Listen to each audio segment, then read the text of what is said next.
There we go. Okay, we're good now? We're good now. Thank you. All right.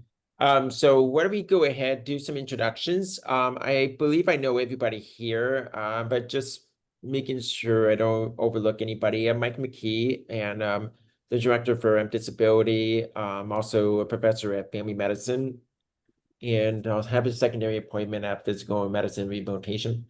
So I'm gonna go in the order of my screen. So Dr. Kathy Shugay is first. So you want to go ahead? It might have already given introduction, so I apologize if it's a little redundant. Well, I was discussing my Civil War reenacting. Okay. So I have kind of a sad story, but focus on the lemonade part of the lemons. I went to U of M's med school, did my family medicine residency at U of M, and then stayed on as faculty from 91 until 2002, until somehow something adversely affected me and I could no longer see patients as quickly as I had before. And unfortunately, when you've got CPAs running medicine and not physicians, the minute you can't generate your salary, out the door you go.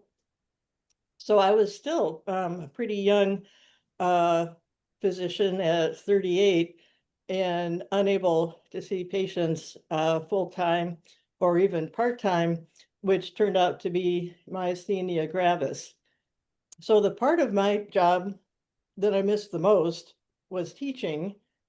And I figured, well, I'm really interested in history, have read about the Civil War since I was 11. So why don't I become a Civil War reenactor? I can compare and contrast modern medicine with Civil War medicine. And so far that's been working out well.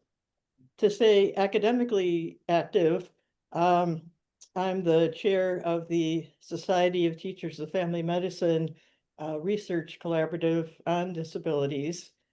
And it's really nice to kind of keep my finger in the different pies that we're all involved with in family medicine. Thank you so much, Kathy. I know you've been really pivotal in advocating on behalf of many of us at STFM, so I really appreciate your work there. So Dawn, you're next on my screen. You're muted, Dawn. Sorry. Thanks. Boy, I haven't done that in a while. But hello, everyone. Dawn Michael. I'm with Family Medicine, MDisability Program Coordinator, and Research Assistant, working with Dr. McKee on most things. Thank you so much. Dale? Dale, me? Okay.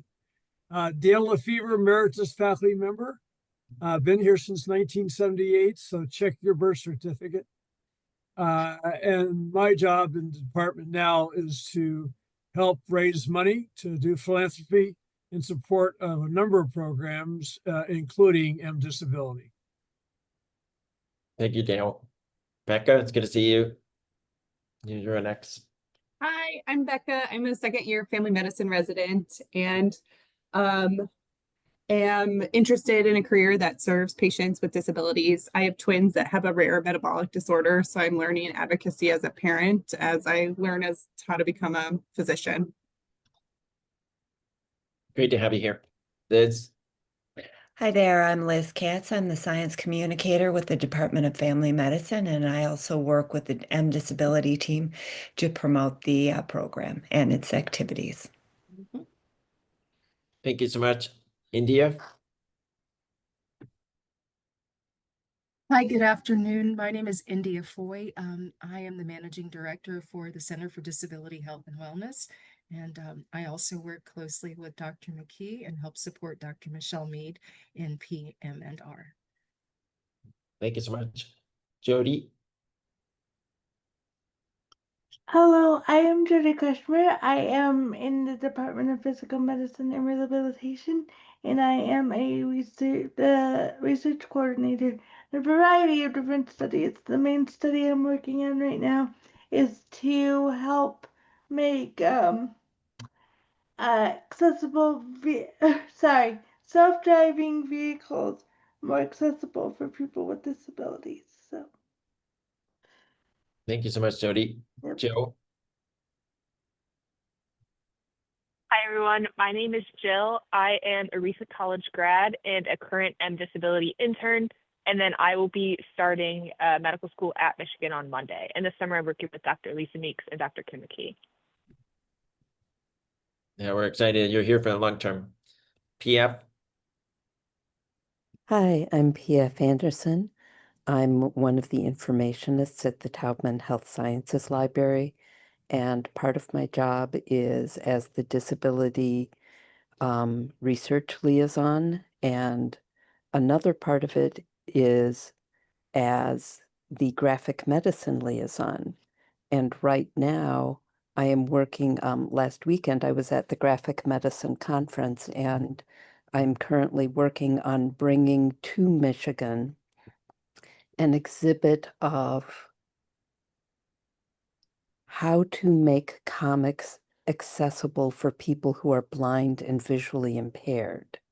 And that exhibit is currently planned to be coming to Michigan, to the University of Michigan, in October of 2026. Very exciting. Is it Miriam? Is that how you pronounce it? Or is it? Miriam's right, yeah. My name is Miriam. I'm a second-year medical student at Central Michigan University, and this summer I started doing research with Dr. James and Dr. McKee on disability health. Wonderful to have you here. Kyle? I am also a second-year medical student at U of M, and this is my first time being here. I've known about MDisability for a while and wasn't sure how to get involved, and I finally connected um, with you guys. Yeah. Wonderful. Good to see you. Maria? Hi, I'm Maria. I'm a current student at the University of Michigan, going to my senior year, and also an MDisability intern this summer. And I'm working with Dr. Tyler James and Dr. O. Wonderful. Steve? Hi, my name's Steve Erickson, Associate Professor at the College of Pharmacy. I worked with the group for a long time, especially around medication-related issues and education of healthcare providers about folks with disabilities. Great. Rahi? Hello, excuse me. My name is Rahi. I'm a postgrad student, and I'm also one of the disability intern. I'm working with Dr. Mike McKee and Dr. Mahmood this summer. Great. So while we're waiting for Dr. Noah Garber, hopefully you could join us today, just to introduce him. Let's reserve that for a little bit later. What I wanted to do today is really kind of piggyback on what I shared a little bit in a job talk. This is for the Associate Research Chair. But there's a lot of ideas in terms of where we're going, and MDisability, certainly there's a need to kind of figure out where we're going. What are opportunities? What are some threats that we're going to have to navigate through? And so I just really want to have a sort of an open dialogue and kind of brainstorm some strategies. I know we did that a little bit earlier this winter, talking about some clinical education approaches and sort of next steps for us. And some of it might still be relevant in terms of our opportunities. I do want to really just think a little bit more broadly in terms of where we're going, not only just family medicine, but disability health more specifically. And I know we have a number of different disciplines coming here, which is great. And so I just have a couple sort of brief slides, and really just thinking about the next 10 years.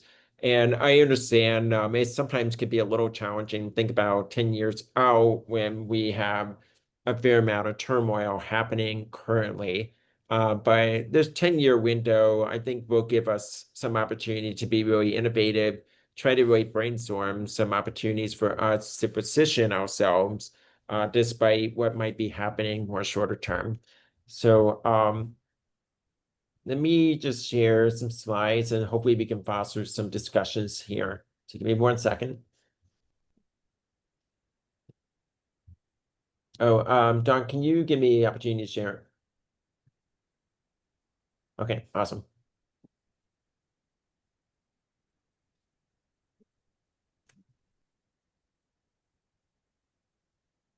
Okay, can everybody see this?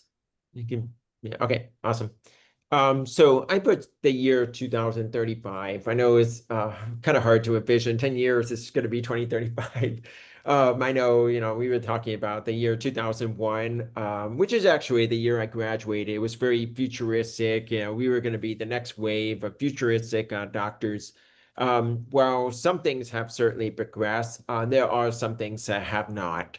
And so I just wanted to take advantage of kind of thinking about this 10-year window as we move forward. I shared this a little bit earlier with the family medicine team, but I think this is very relevant for a lot of the disability health work, and regardless of what discipline or specialty you're coming from. So I really do envision, I have seen a fair amount of change just in the last 5, even 10 years. And so when I think about 2035, what direction do I anticipate our field going to be taking? I think a lot of it is going to be driven by technology. It's just really hard to envision 10 years from now how AI, a lot of the wearable technologies, smartwatches, even now a growing number of our patients have continuous glucose monitoring equipment. They're actually now displaying and also sharing their glucose readings and telling me what the A1C is probably going to be. So we're kind of in this new era as we start to adopt a lot of the technology. I do think AI is going to be pivotal in a lot of the work we do.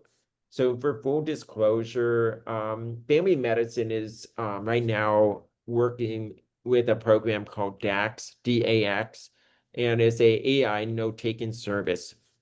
And so I think this is just the tip of the iceberg. I think it's going to get more integrated.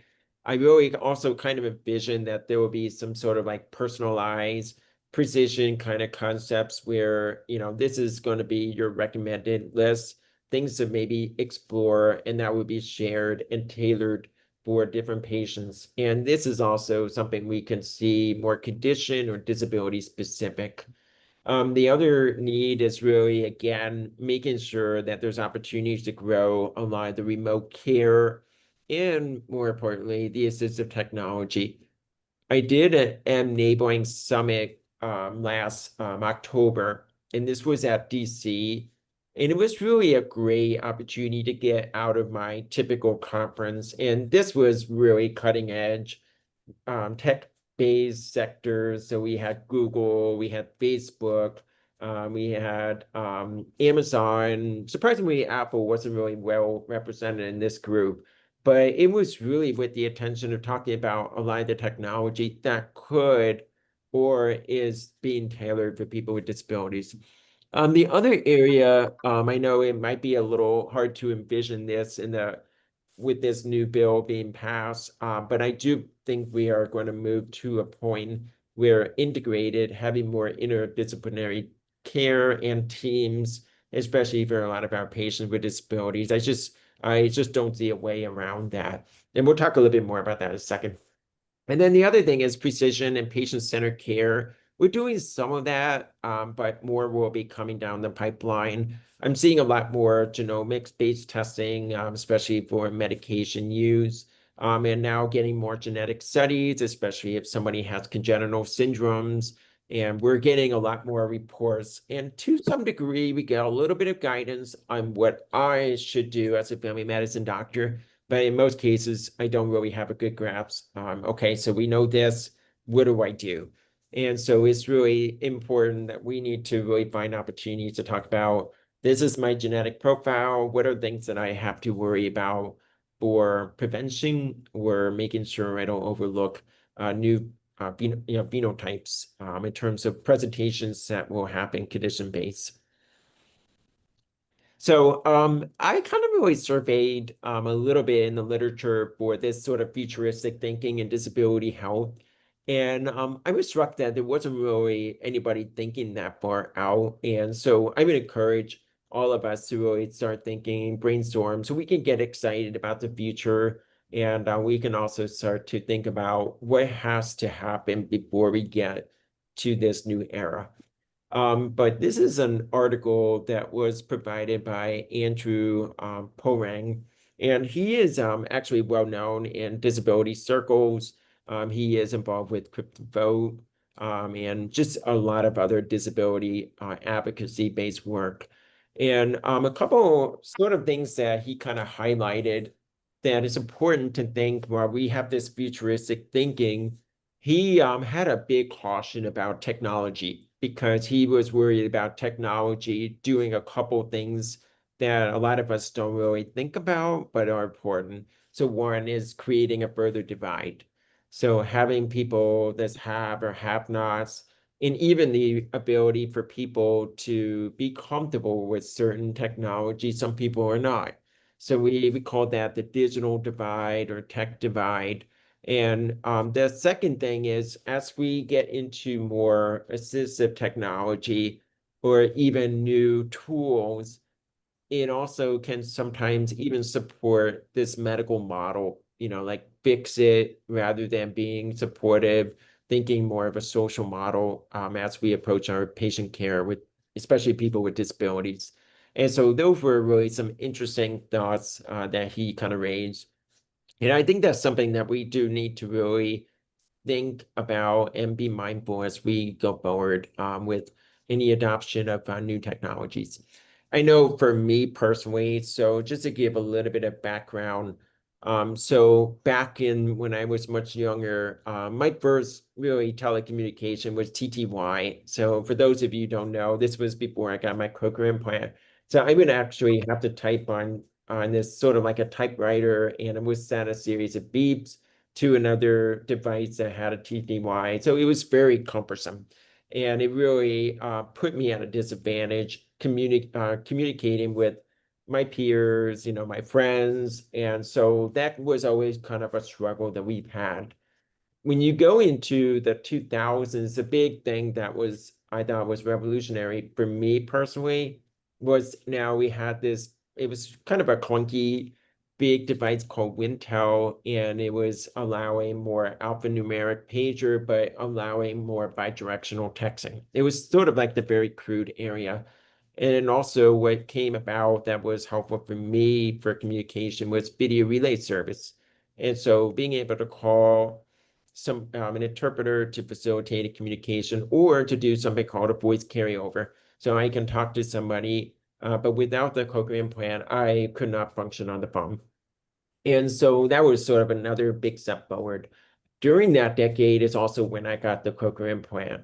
So just seeing that kind of technology, how some I adopted later, some I adopted early, but that's just an example of how technology certainly has influenced my personal life. And I know it has impacted many of us as well. So I just want to really just maybe briefly cover a few things that we're doing that I think are very relevant in this topic about this future thinking, where we need to go.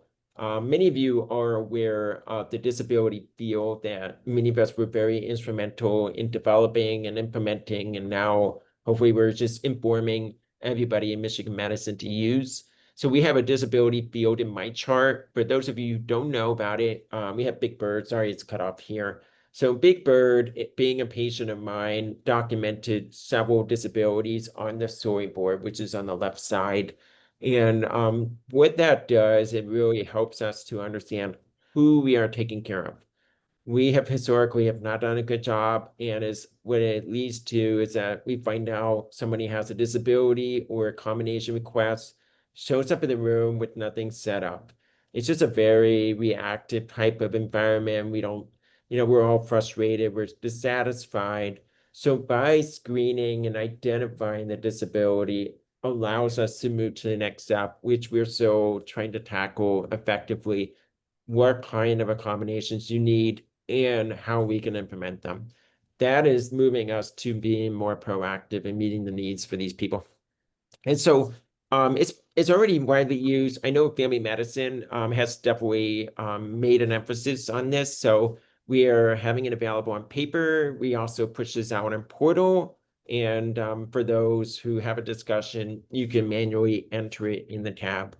As people start to fill this in, what it's doing is growing the number of patients who identify a disability and that is now searchable by Data Direct. So this is now becoming a data set that we can tap into and explore. So that's exciting.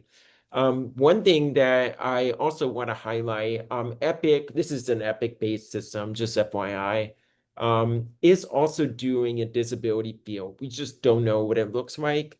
I do have a little bit of worry that it's going to be more simplified, where it's just a disability field. They have the presence of a disability without knowing what accommodations they need. So more to come. That certainly is a potential threat that we'll have to try to hopefully push back, or we'll have to find a workaround. The other thing is the integrated care, multidisciplinary care. This need has certainly come up more often, especially now we have MyCare, which Dr. Brianna Marsoff set up, and we're currently now managing. And we have a new disability health fellow, Dr. Noah Garber, who will also be involved in this MyCare. He has a special interest in intellectual and developmental disabilities. And so we're excited to have Dr. Garber be with us. So this integrated health model, my first real foray into this was the Deaf Health Clinic. We got a Medicaid match, and we had a behavioral health specialist who was a MSW, a social worker, and it was really intended to address a lot of the things that we did not do a good job, which was really the mental health, psychosocial aspects. So as I saw deaf patients, many of them managing their chronic health problems, but there was always that psychosocial, in some cases, mental health that we struggled just because we were not connecting them with resources. I did not have the bandwidth to set up regular intervals where we can help try to address mental health. So this was basically kind of like a feasibility kind of project. And it was successful, and we were able to have our MSW, who was also bilingual and was very instrumental in a lot of the care that we provided. It was a lot of warm handoff, which was really cool. And being able to do more of a wraparound, patient-centered care that was accessible.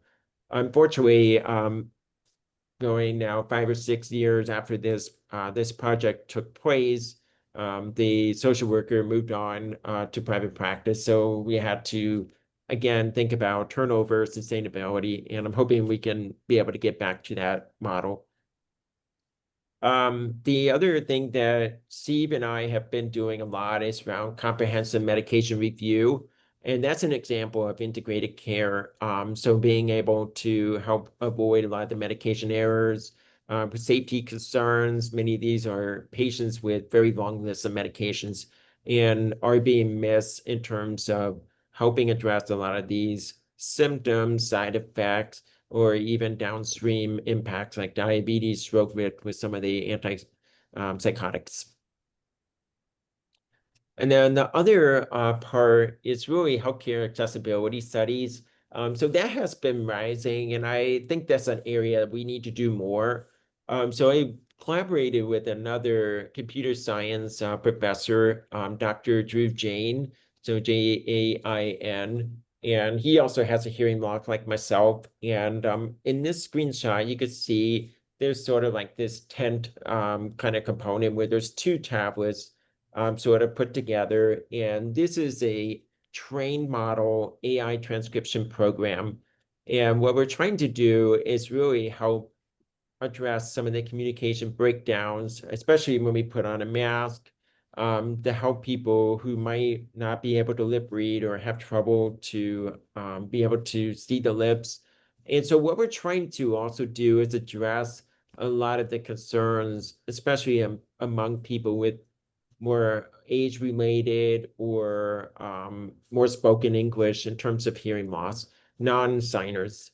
And so there's certainly ideas that we have to think about in terms of accessibility, how we can embed it in a lot of our clinical work. I know a lot of people think of doctors, medicine as being very cutting edge. The reality is it's not. We're very late adopters. And so having demonstration projects like this is showing how it can be impactful. And it doesn't always have to be hard fixed outcomes. They can still be on patient satisfaction, the ability to have better communication flow. Those are so meaningful. And so again, thinking about what other ideas, what are questions that have to be answered at a clinical level. Some of the technology has been pretty well demonstrated outside of the clinic. So social circles, community, education being another sector. But we have to think about how we can try to pull a lot of those innovative ideas into the clinic. The last one I want to just highlight is the precision medicine. I do believe that clinical decision support tools, as it becomes more robust, more responsive, and better tailored for the doctors and patients, I think they will be used more. We had a couple examples of this. The first one was the prompt asking people if they have a hearing loss 55 and older, just because age-related hearing loss does have a lot of patient impacts, whether it's psychosocial, work, and even health. And so we're trying to do a better job. And this was actually effective not only to identify, but facilitate referrals to audiologists so that they can address hearing loss. So that was a good find with that project. The second one was a little bit more, was a trickier one, and this was based on physical disabilities, and it was more comprehensive. So people with physical disabilities obviously are diverse, but there are some key themes. As we have a physical disability, we're at high risk for diabetes. We're at high risk for bone loss. We're also high risk for a lot of the psychosocial challenges. And so those are just a few examples that we embedded a smart set to tackle and prompt primary care doctors, family medicine doctors to be reminded, oh, this is a person with a physical disability or spina bifida or cerebral palsy or spinal cord injury. This is what I should do. What we have found is that this still needs training. We still needed to, in my opinion, this was a mixed results in terms of findings that we had. I think there were a lot of lessons learned. We have to make sure that any project we have together, we have to get more buy-in. We also need to train to understand why this is important.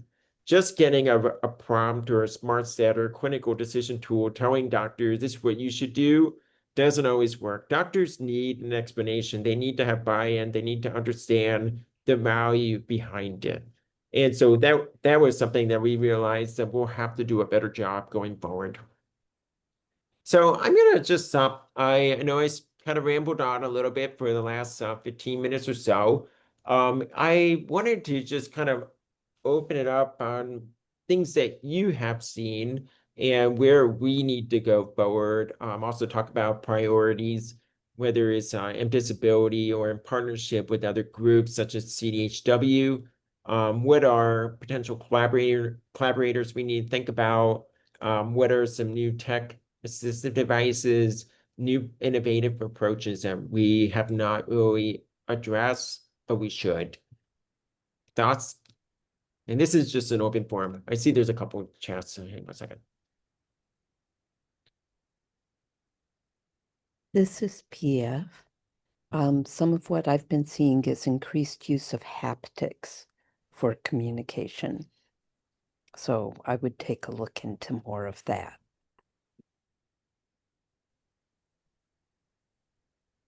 Yeah, haptics. Okay, thank you.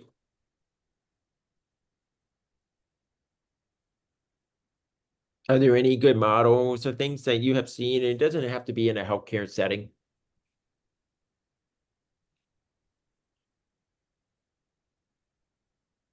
Was that for me? It's an open question. But yeah, it's also a question for you, PF. So for the haptics, something that's been shared with me recently has been the way they're using it to communicate about sports and real-time events and activities. It's also a tool for navigation so that you can have a map of the building, like trying to get through the hospital, and you can have a little vibration thing that helps you navigate down the hallways, take the correct turns, that sort of thing. And you can give people a device to do that.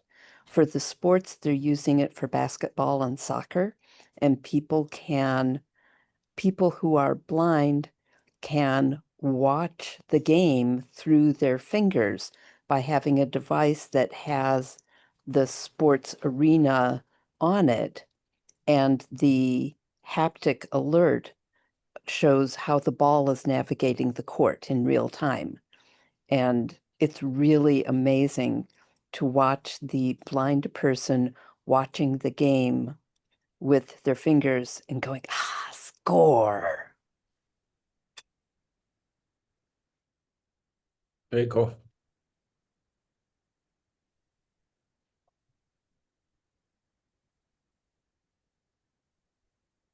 If anybody is also comfortable sharing, I know I gave some examples of the impact of technology. Anybody has anything they want to share, please let me know.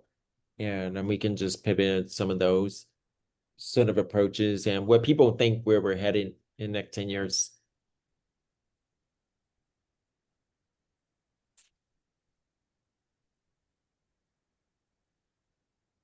I'd like to share something if that's okay. Yeah, please. So one of the things that I looked at with my master's program was patient navigators in the context and trying to implement that for patients with hearing loss. They're currently used a lot with cancer patients just because care is so complicated for them. And I know care is complicated for people with disabilities. And I think that would be something that'd be really good to explore, is helping patients navigate the healthcare system as someone with disabilities by using a patient navigator. One thing, just to foster some connection here. So Rahi, Jill, and Maria are also identifying local and regional organizations that could be supportive just on a variety of disability related needs, and try to make sure that that's a resource for family medicine, primary care providers. I agree with you that patient navigators is probably something that can make us a little more effective as we try to get the right fit. And I think, I don't know if I mentioned to you before in our discussions, but one group that I think was a good model, especially for deaf and hard of hearing, was something called the Deaf Pinkies, so like the pinky finger. And it was a group in Minnesota, Minneapolis, and it was spearheaded by a deaf lady who went through breast cancer treatments, just had a horrific time for a variety of reasons, and was instrumental to be that person, the point of contact for any deaf individual with breast cancer. And it formed a group, and they were able to get support and funding for a number of years. Unfortunately, she has passed away, and unfortunately, the organization has kind of faded out. But that was an example that existed for quite a while and was really instrumental, just not only for Minnesota, but it did also kind of foster some ideas across the country, mainly for deaf navigation, especially interpersonal violence, relationship discord. There was some, I saw some spin-off there. Thank you. I have something to add to that. I learned last year and was very stunned by it, that people doing inpatient pediatrics, the clinicians, don't have enough time anymore to explain a lot of the treatment plans to the patients. There is actually a job description where people are employed to essentially translate the clinician's information into information the patients can, and their parents, of course, can understand. And my thought is, if we can identify that job description and potentially, hopefully, get 5 or 6 of those people assigned to family medicine, that would be a ready-made person with the skills to be a patient navigator for people with disabilities. Just a thought. So just to piggyback on that, you were thinking about having individuals that would sort of be complementary. So, I mean, we're so responsible to make sure, like, let's say a discharge papers. I know sometimes the nurse takes over, but having somebody who kind of has that understanding, like a layman terms, this is what it means.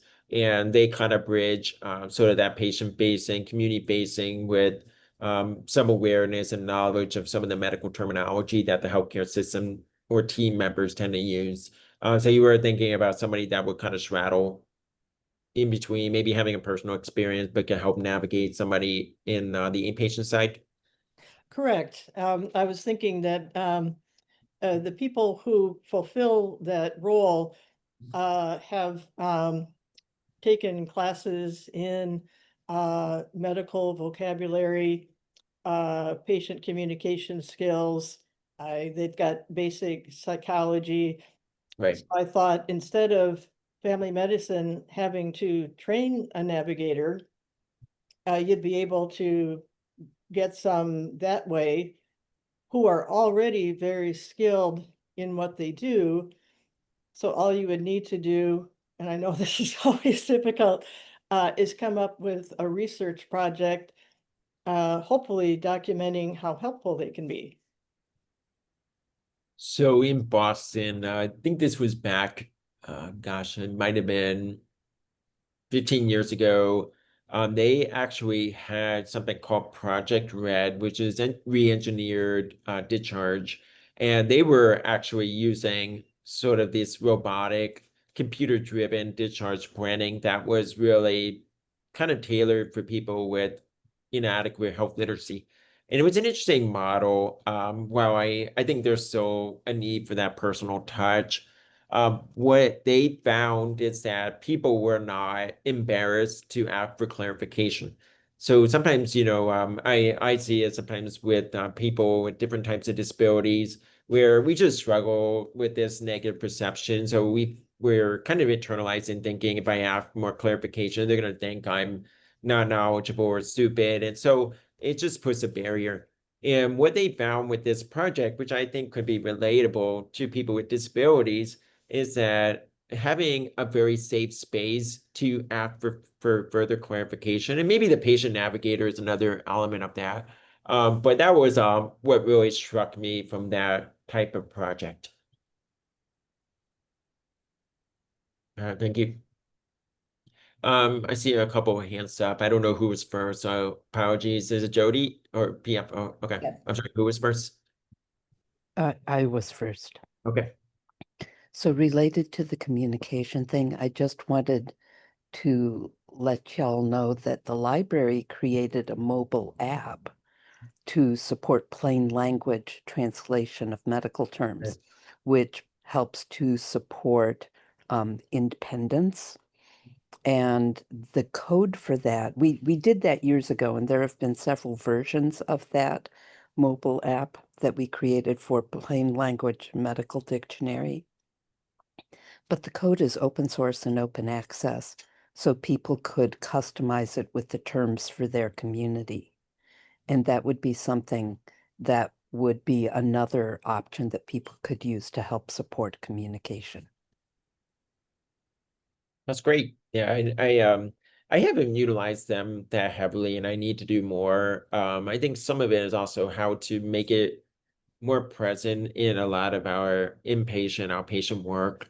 Yeah, I don't have the answer to that. And people have ideas on how to do it. I agree, it's a really great resource that was Rudy Volk was the one that kind of spearheaded it, right? No, I was.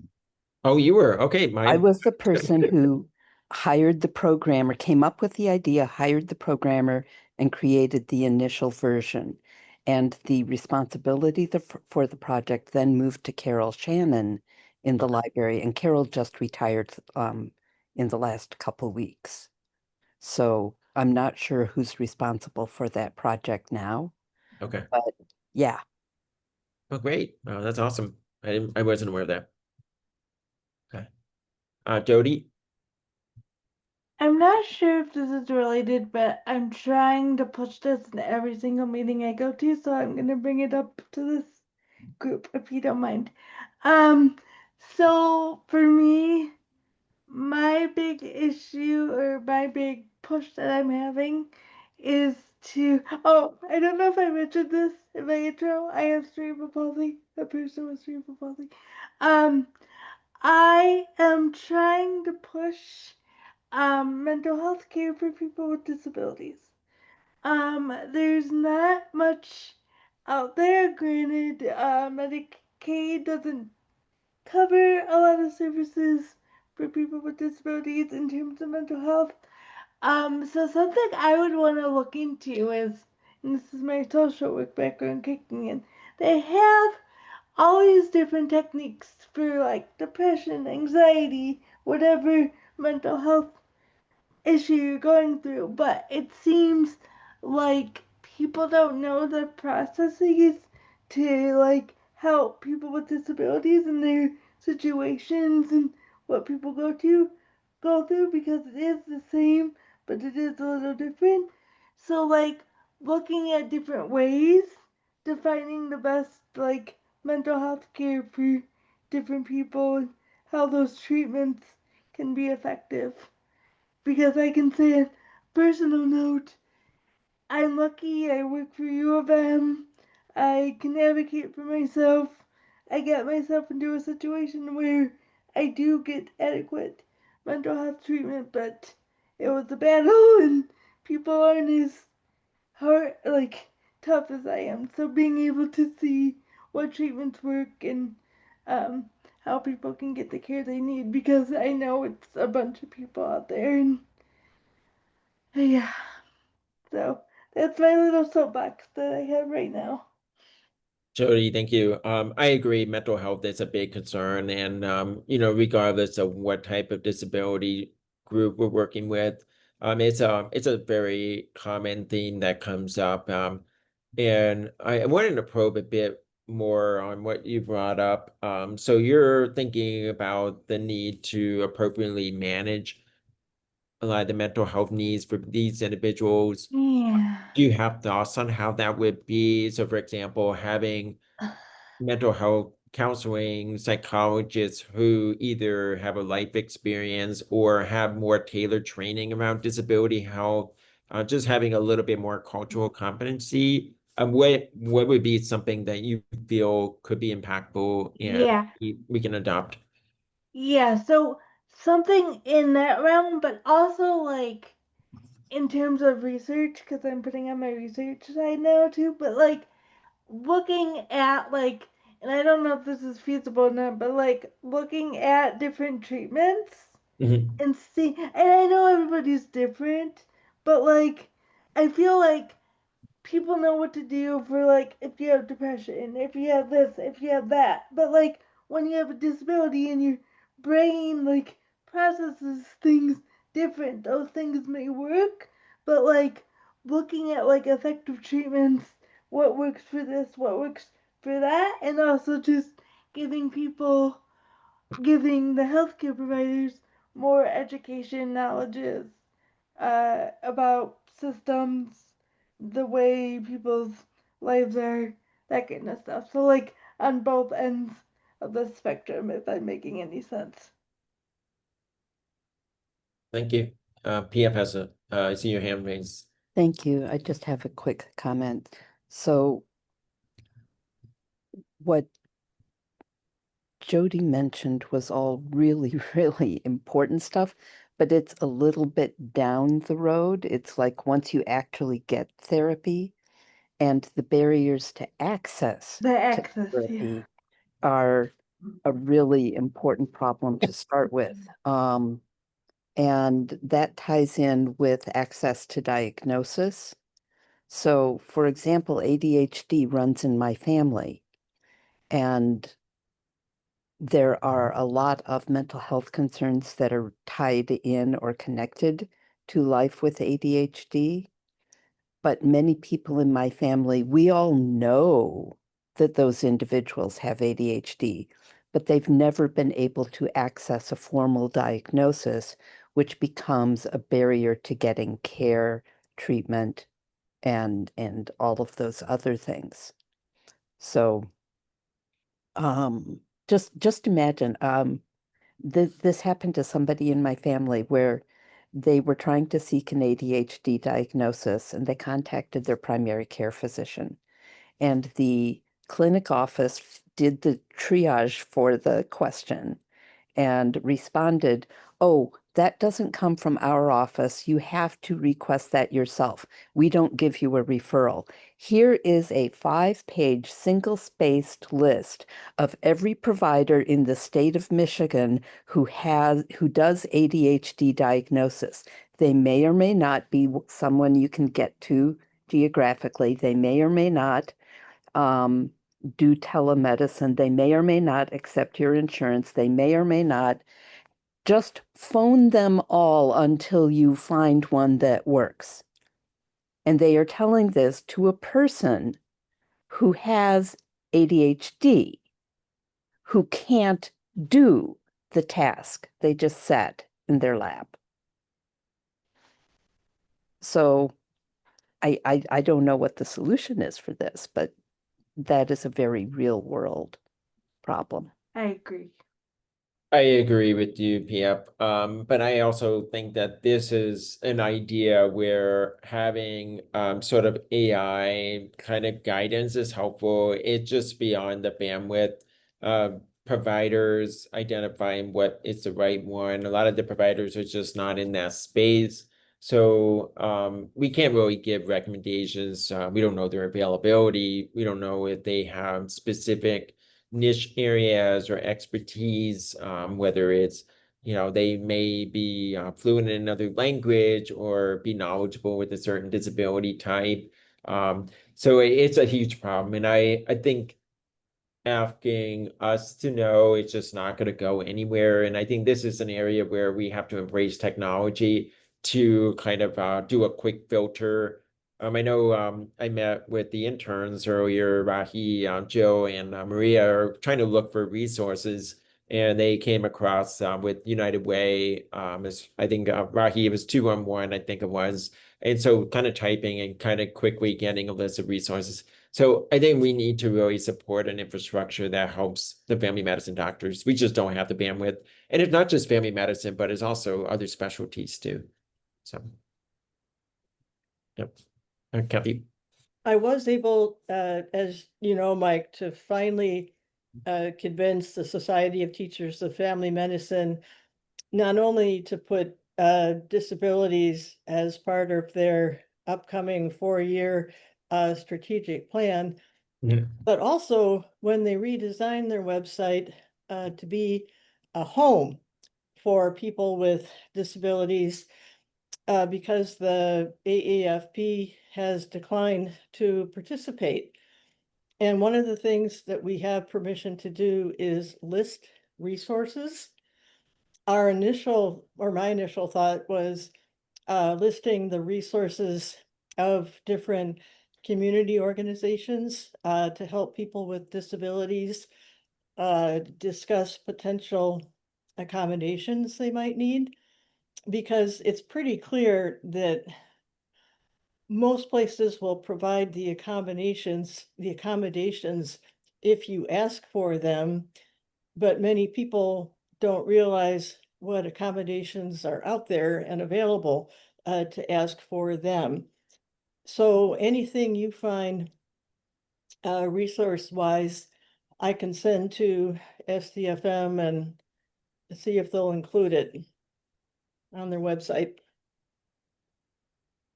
Yeah, no, that'd be great. I know I chatted a little bit with the AAFP, their sort of policy tank over in DC. And one contact was Dr. Todd Moore with the AAFP, and he seemed to be interested in having some sort of resource. I don't know where it's gonna go, but I do think we need to continue to probe and try to open up avenue. A lot of doctors just don't know where to start, where to go, and it just kind of gives this feeling of I just don't know. You need to find another doctor that knows. So I'm, again, that concept, I'm the wrong doctor for you. And so the more we can support resources and understanding that people don't have the resources, don't have the awareness, don't have the training. How can we start to break down that? And so I agree, the AFP at TFM, those do need to hopefully embrace that they have to be part of the solution too. So I agree. I know we have just a few more minutes here, and if anybody else who has not chimed, I want to give them opportunities to chime in. Dr. McKee, are there smart phrases to use? I know if like BPAs aren't going to fire in the EHR, or if you're seeing a patient with mobility concerns, et cetera, like are there smart phrases that are pretty well researched that people can access of like, I should be thinking about these things if I'm seeing a patient with XYZ? So smart phrases on there has been research. I don't know if any work that has been done around disability-based smart phrases. So that's an interesting idea, maybe something to think about with upcoming research projects. I know we have smart phrases. The one that we have worked hard with Brianna is to outline an IDD in terms of recommendations, just given that there's a lot of themes that have to be covered, and so how we can be more structured, systematic with it. And I'm happy to share that smart phrase with you so you have it in your records. I know I also need to do one for, especially for deaf signers or people with more significant hearing loss, and I haven't done that, and I need to do that at some point because there are some resources to connect with them. So that would be helpful. And it may be more of a patient instruction kind of packet. I don't see much around disability, so lots of potential ideas there. Yeah, I agree with you with that. More work needs to be done. And then a couple of things before we close. Dawn also reminded me, it seems like the fourth Tuesday might be a good time for many of us to meet. We have a proposed provider-based webinar in which a couple people will be focusing on blind, low vision, and some of the management there. And that will likely be on the fourth Tuesday. So are there any sort of things that we're overlooking or things that might be of concern as we pivot from the second to the fourth Tuesday? And the other thing, I just want to remind those who are able to join our MDisability summer interns are presenting next week. Not to make it any more sort of anxious. You guys will do a great job. So if anybody is interested in some of the work they're doing, that's coming up next Tuesday too. Yeah, maybe Dawn, maybe we can email the group about that too.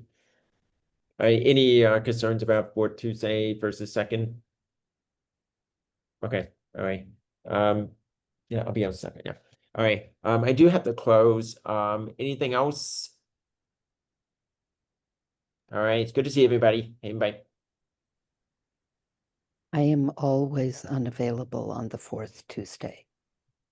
I host a standing meeting then. Oh, okay. Sorry. Okay. All right. We'll have to try to figure out something. All right. Thank you. Bye.